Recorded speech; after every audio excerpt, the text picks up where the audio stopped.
bir yandı.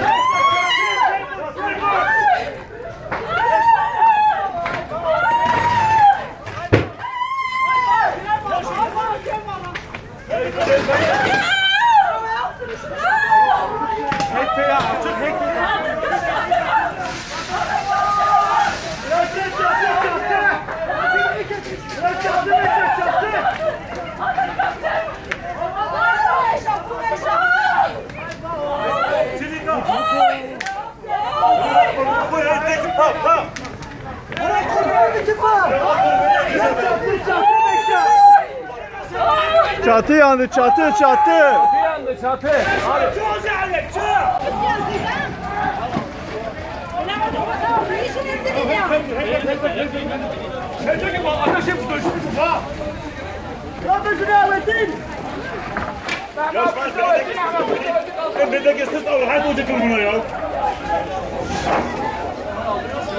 İndirir misiniz ya? Biz şu anda bilgilendirme yapamıyoruz. Hem elektrik kabloları hem evler yanıyor. İnsanlara ulaşamıyoruz.